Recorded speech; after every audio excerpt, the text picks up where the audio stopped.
Hello and welcome to this episode of Unscripted, and thank you for tuning in. I'm joined by Tamar Beck, who is the CEO of Glean In. I was also really excited to ask Tamar to do one of these episodes because she also has a very unique perspective. Because before you were CEO of Glean In and you set up the company, which is an amazing story in its own side, you actually worked in events. So one of the few event tech people who've actually worked in events. It was Reed Exhibitions, right? And bit before that. That's right. I did my time. You did your time, learned a lot, figured something out, and set up a business to solve a problem, which is usually the right way of doing it. Mm-hmm. So, Tamar, when we were talking in terms of our prep, and I was triggered to reach out to you because you seem to be posting on LinkedIn quite a lot about attribution models and people getting to understand them and so on. Do event marketers not get it, or are the attribution models not good enough? So for me, I think, as you said, I worked in events for 15 years. And what I still see happening, even after all this time, is decisions about marketing spend and effectiveness tends to still be driven sometimes solely by what your last click attribution tells you is working. And I don't think that is correct. There are so many nuances to the way that people discover events and then go through the decision about attending events, that if all you're going to do is look at your attribution model and decide that whatever that those models tell you is the best performing marketing channel, that's where you're going to put your budget, you're going to miss so much opportunity for where you actually influence people's decisions. And I think that generally when I speak to event marketers, they know that, but the people that they report to and the people running the businesses in leadership positions really, really want that attribution model to still be true. I just don't think that it is. They understand those numbers. It's easy to look down a budget and say, right, what was the cost per registration for that channel? How many conversions did we get? Right, let's put our money in that and not do any of this anymore. So across lots of sectors, marketing is so much more sophisticated than that. And actually, if you sit down with the leader in the events business and ask them what drives their decision to purchase anything or make decisions about which events they go to themselves, I suspect that not a single one of them has opened a cold email and clicked on it and registered for an event that they've never heard about, or an ad or a social ad. You know, it's the combination of everything that makes the difference. And so, yeah, I feel strongly that they're missing a lot of opportunities there. I agree with you. And I think that the last click attribution is a valuable indicator, right? It's the thing that has pushed people over the line. It's not about dismissing it. But one of the challenges I find, so with the work we do around data insights and dashboards and so on, it's really hard to, not impossible, mind you, but it's really hard to change a shift in mindset. Because when you look at e-commerce companies, most of them have built their own attribution models and they take everything. They take the last click, they take the first click, they take the interactions in between, and they, in a very evidence-based way, tell people that, look, our PPC campaign is not just doing this at the last mile, but it's influencing these decisions. Because you're right, I've launched enough shows to know how hard it is to get someone to register when they've never heard about you. So you need all that noise in order to validate the registration. And what do you think is missing in terms of people looking at it? I think knowledge and education and a bit of wishful thinking, you know, a bit of magical thinking in that. Wouldn't it be simple if that's how things worked? And I think that, especially from the parts of events that you and I come from, the trade show business, the investment in marketing is usually fairly significant on the big shows.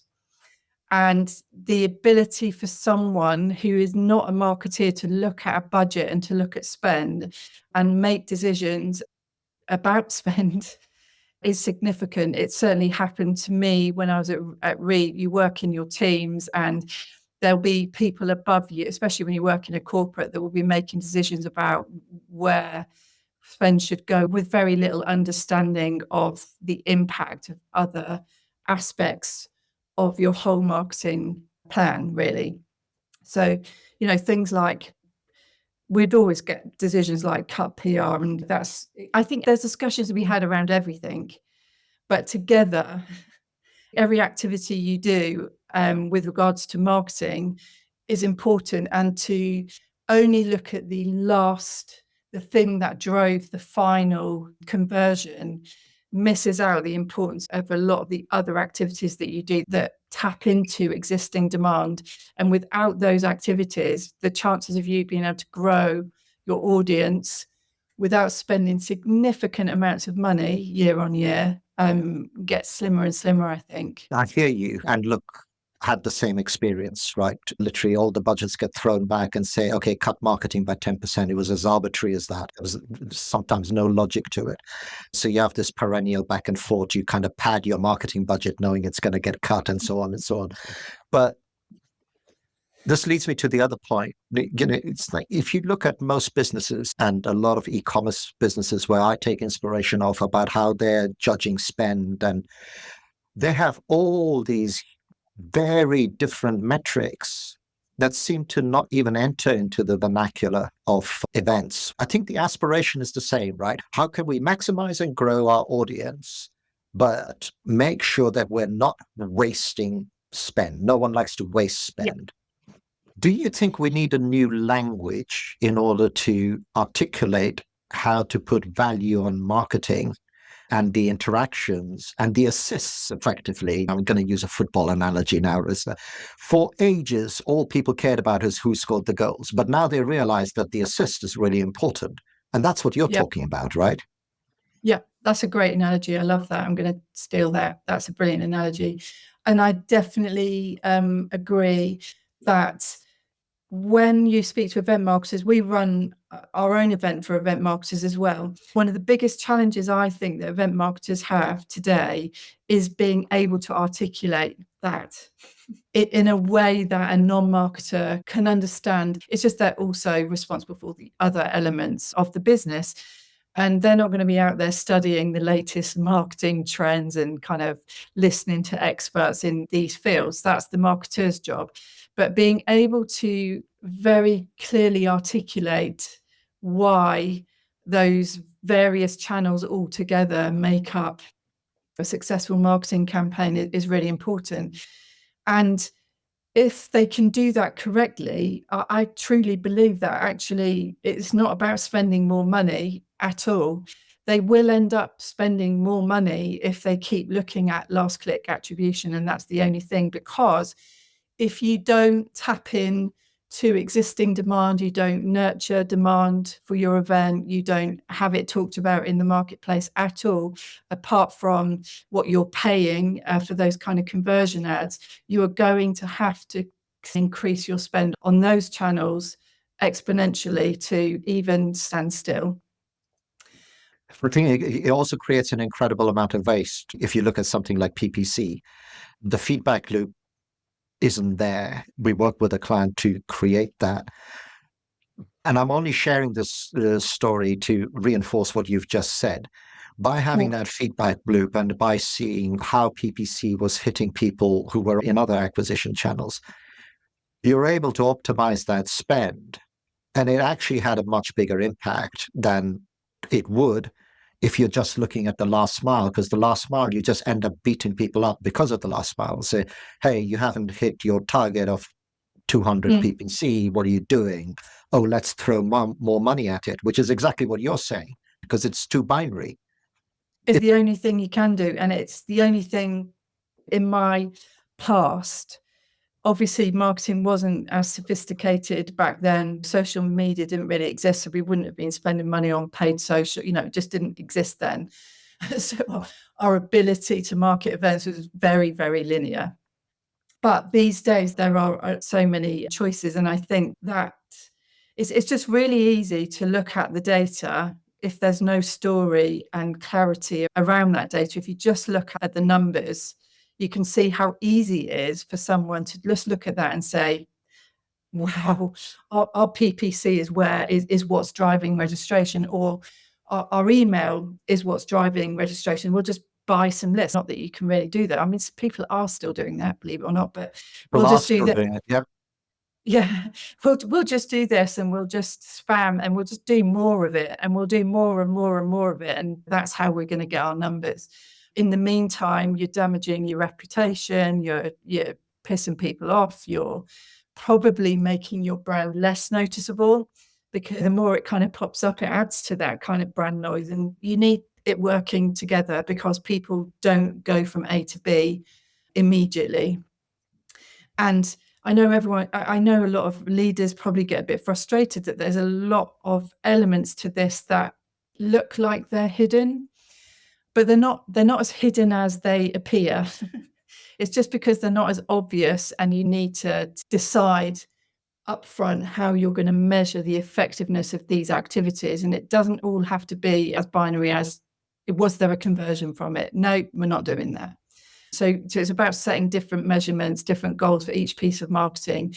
And there is a way to measure everything, I think, if you've got the intention to do it, but not if your only intention is to look at conversions. Look, this is another challenge in this world that we're in.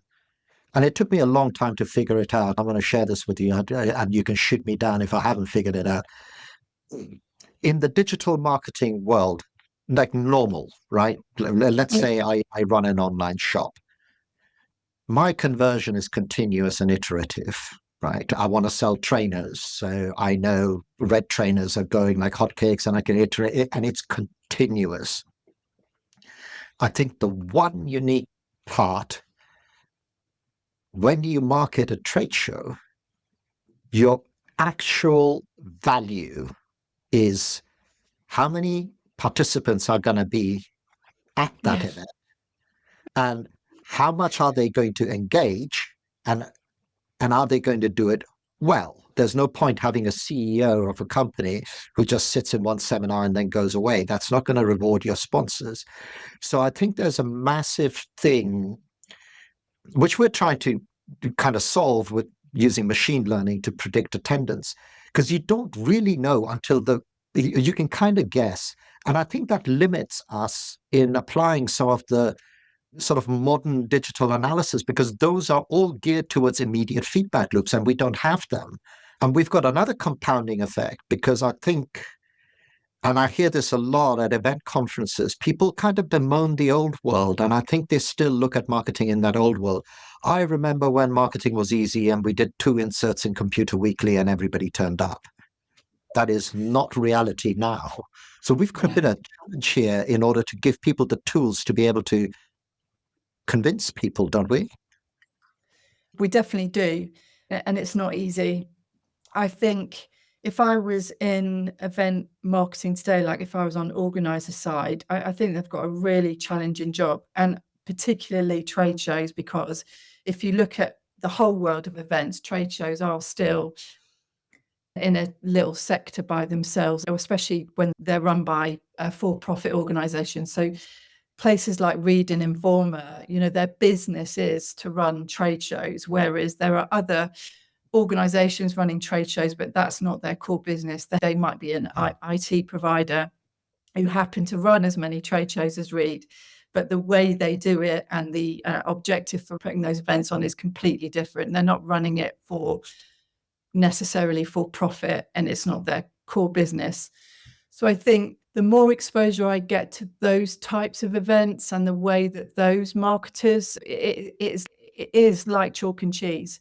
Because I can take an IT vendor because they might be a SaaS vendor or something. I follow a lot of SaaS marketers on LinkedIn who talk about this, and there's lots of events that you can go to listen to how those marketers are doing things. And then when they apply that to events, the approach that they take is quite different from someone who might be working in one of our old businesses.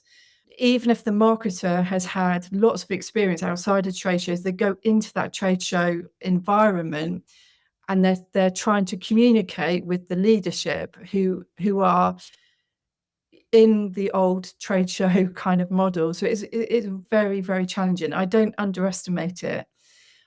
And they're also fighting against the fact that actually trade shows are doing really well at the moment.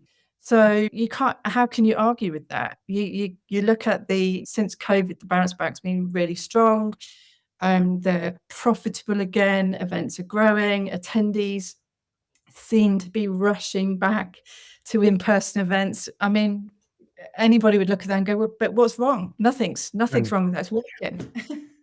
That is the other challenge. When you look at it through that lens, the product isn't broken.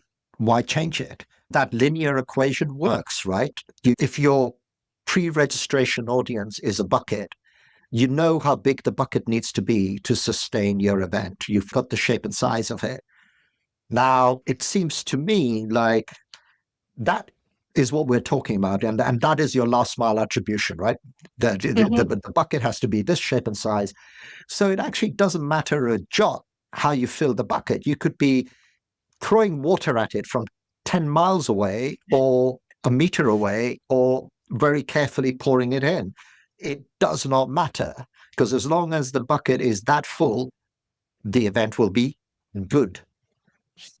The thing that I think comes into it or will come into it is, again, numbers can be really misleading if you're just looking at numbers.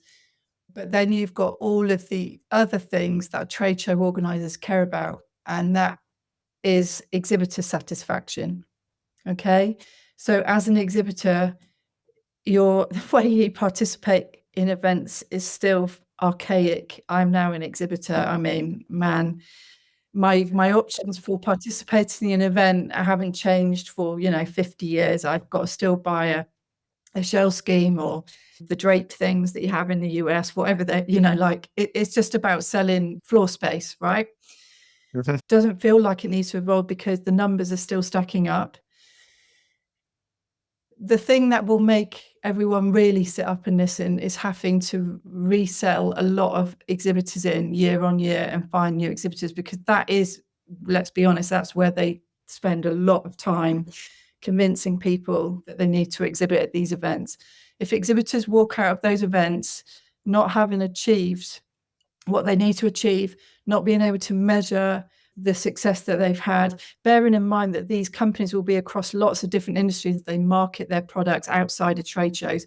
They need trade shows to deliver an event. They need them to deliver value. And if the right people aren't coming through the door, the number thing doesn't matter as much as the right people. They're not getting the right meetings. They're not having the right conversations. They've not got the right opportunities to communicate with attendees when they're at the event. Like, the only thing you can do is stand on your booth and try and catch people as they're walking past.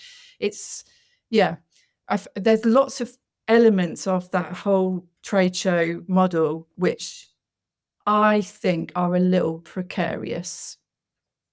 Having said that, great brands, we've got some amazing event trade show brands, which when you think about them, you think that they're probably, their brand is so strong in the communities that they belong to, they're going to continue to be successful because of that.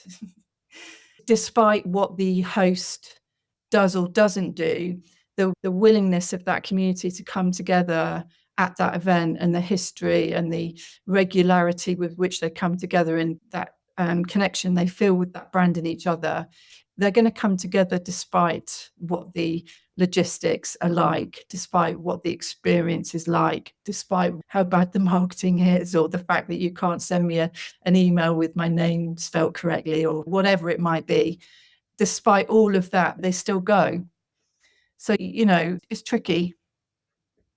A friend of mine said this to me, and it was a sort of small light bulb moment for me. Is that, I mean, anthropologically, we've only just left the cave. So we do have this hankering for connection. I think this binary introvert extrovert is a bit of nonsense. We're all on that spectrum, but we do enjoy it, when we meet people. So there's a lot of value in that. But I do think we have to move away from saying people meeting is why we do trade shows. We do trade shows because we want to enhance value of a market and shift a market. And when I was running events, I kind of knew I was in trouble when the churn at the lower end was starting to get significant, because those guys, the big heavy sponsors, know how to work trade shows. They bring their customers, they use it as a customer meet. It becomes they make sure they de-risk it.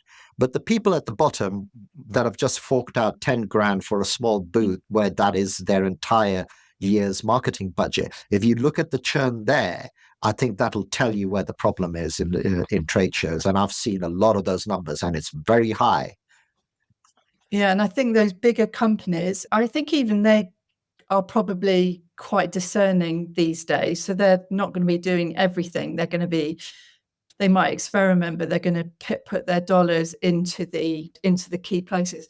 The way to look at some of those big exhibitors is that they take the opportunity of those events that they do exhibit at, and they almost think of themselves like a mini event. Like you said, they absolutely know what they're doing. They're not just turning up and chucking a few salespeople on. They'll have planned out a whole campaign that's revolved around delivering the objectives for that exhibitor. They do not rely on the organizer to really do much except host.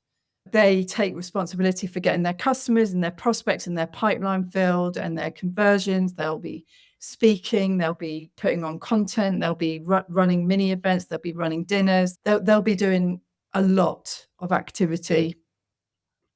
Well, I'm a marketing director of, I think, EMC, telling me, you don't realize how much I do to be at your event because I don't trust you to bring the right people.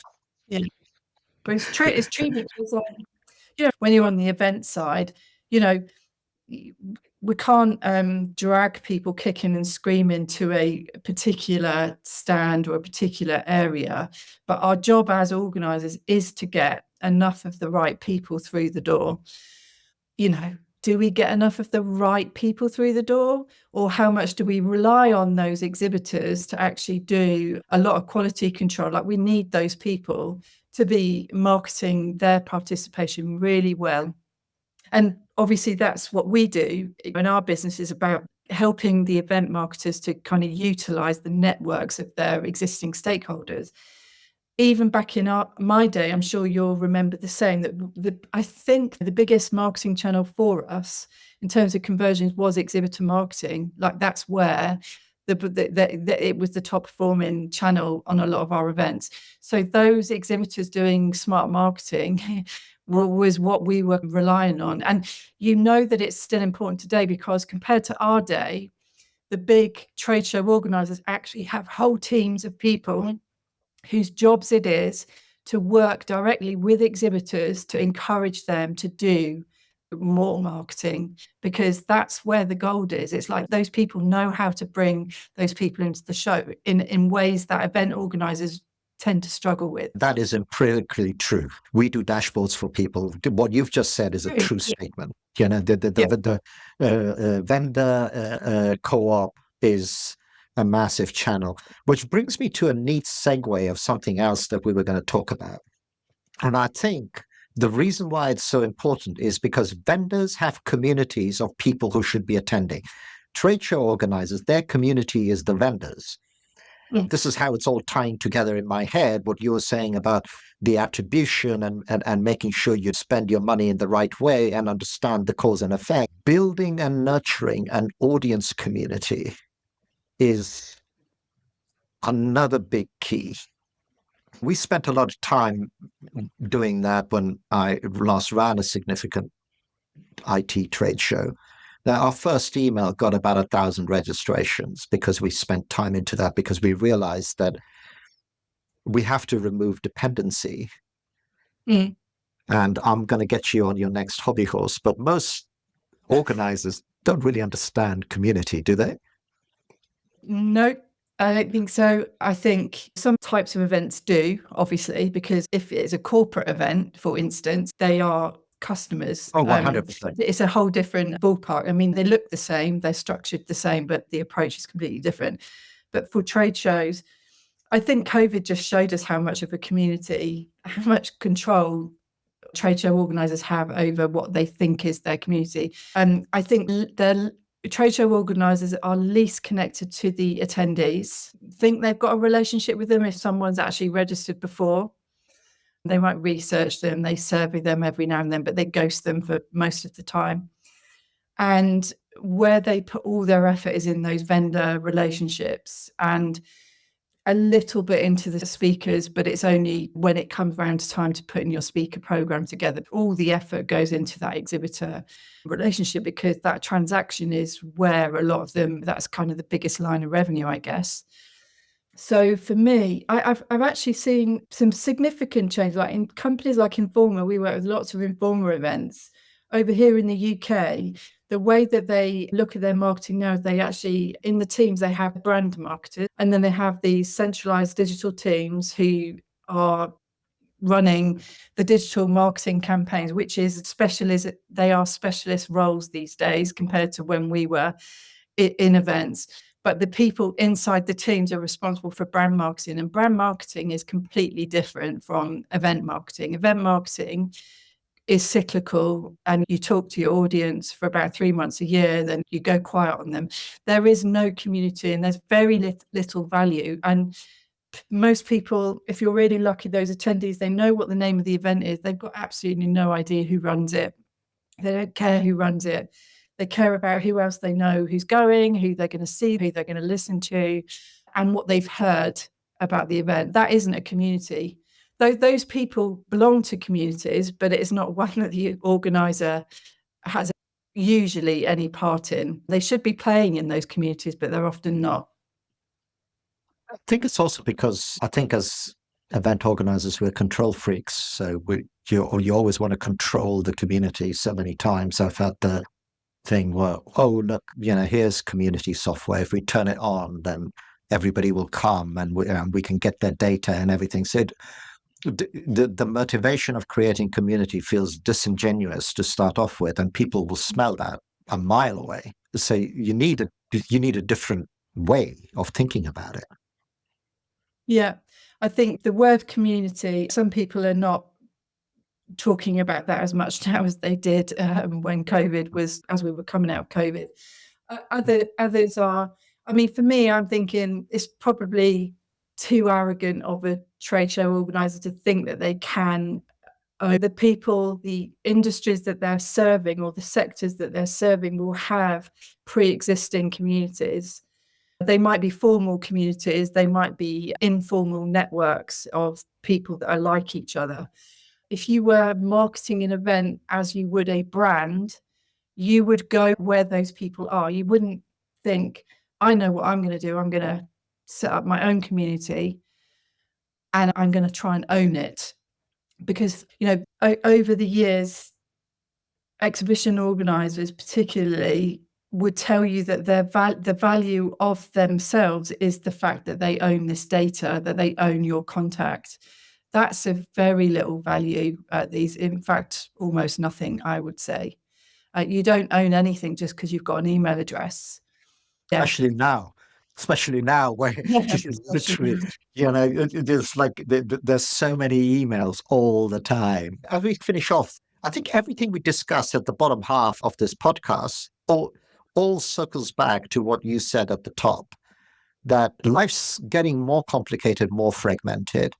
Mm-hmm. I mean, even things like YouTube. YouTube used to be, I say simple in inverted commas because it was landscape and so on. Now you got to make it portrait and chuck it up into small chunks because everybody's attention span is going down to 5 seconds apparently, and so on. So life's getting way, way more complex.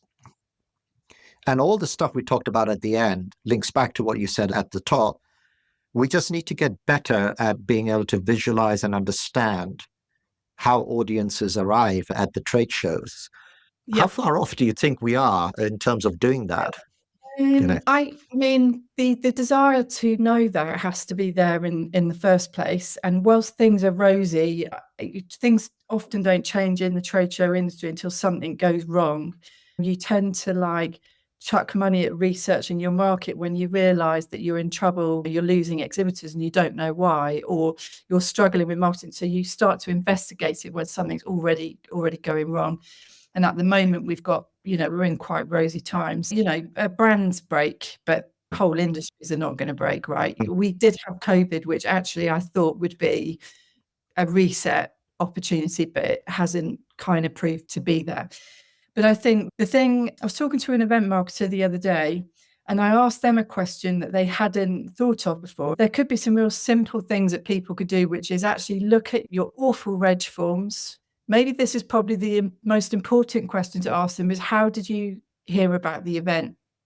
Or just why did you register for the event? Now, it is subjective, because usually a human being will remember the last couple of iterations or the thing that is most memorable to them. It might not necessarily be the thing that drove them over the line. But when I asked the event marketer that, there was probably at least 3 or 4 different, because obviously we like to give people drop downs. So you're actually not getting completely subjective answers, because it's not, the poor attendee has to actually try and fit into one of the categories that you've already decided is important. But there are probably 3 or 4 categories in there. Tell the organizer quite a lot about what types of activities are actually contributing to people hearing about your event and then deciding to come. For me, I think if I was running an event, if I was organising an event now, I would totally turn that registration form upside down. I would get rid of every single question on it, apart from your email address, so that I can actually register you, your name, your company. And I would ask you maybe maximum of like 3 questions about why the event was important to you, so that I could learn a little bit about you. And then once you're signed up for the event, I would try to provide you with actual value in return for you sharing other bits of information with me. And we've worked like that together. But we've still got registration forms with hundreds of questions on them that I don't know why. But You we know do. why? Because some sponsor paid someone to put a question on there, and they got money. I mean, that's how it happened when I was running stuff. Or the setting up of the registration form is abdicated to the most junior person. They're smart people, but they're still junior. You just keep adding to the historical stuff. I registered just out of interest to a tech show, not that I went. And they were still asking questions about an AS400. That's a defunct piece of hardware, because no one ever looks at it. It doesn't matter. I wouldn't be surprised if there's still questions on forms of the old shows that I worked on that were put on that long ago, because that's kind of what happens, is you just add more. But I think there's one easy thing you could do is actually just ask the people that are already coming to your event something that gives you some insight, real insight into what motivated them to want to visit your event. Don't try and lead them down these horrible like drop down things of stuff that, I've never registered for an event where something has completely fitted me. So I think that kind of thing is really instructive. And then take that information from your event that's doing really well and map that back to your marketing activities. This is a really solid way to measure the effectiveness of the marketing activities we do. And some of it's going to fall into branding, some's going to be in PR, some editorial, some's going to be doing organic social. So, are we writing? Are we contributing to existing communities? Are we adding value to the market?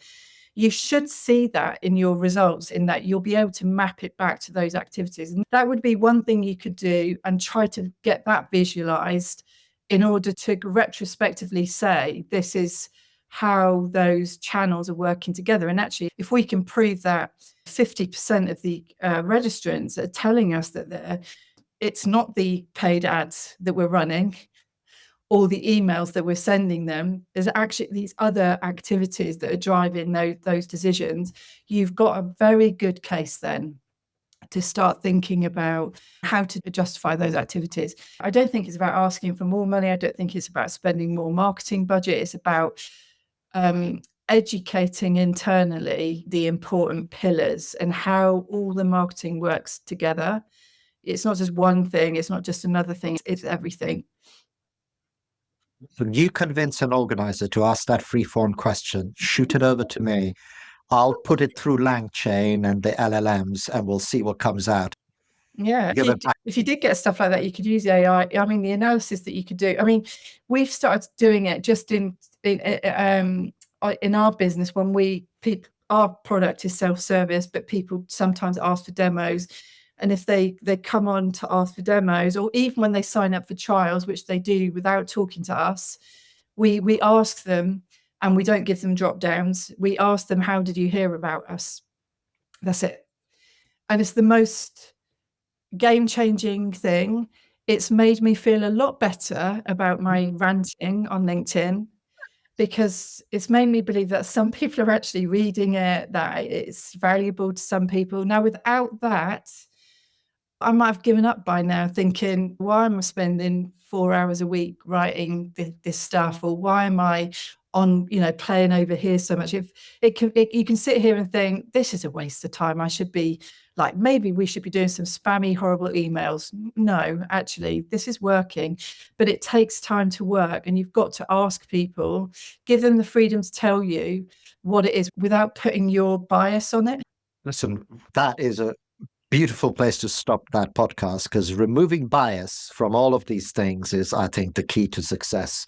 I really believe that. And I think all of your stuff is working, because I think it'll take a lot of us coming together to make these arguments in a sensible way. And I do believe we can create a shift, because events are valuable. People meeting Yep. humans in this age of disinformation is valuable. Yeah. And I do think and I also just to finish off, it's not about being negative about, because like I said, the events are being really successful. It's hard to argue with the numbers. I just think that with a bit more insight and a bit more understanding about how people are coming to these decisions, sometimes all you need is empathy. A little bit of empathy about how people are making choices about which shows they're going to travel to, which events they're going to go to, etc., that you can improve what you do. And you could probably spend less money as well. So I'm going to put that in there, because I do think a lot of money is being wasted in channels that are not the main drivers of success. So that's usually the thing that will drive a little bit of change as well. Savings are always good. Right. On that note, we'll leave it. Tamar, thank you so much for taking the time to talk to me. And yeah, we're starting to build an audience of this. So I really think what you shared was valuable. And thank you, everybody, for listening as well. Thanks a lot, Adam.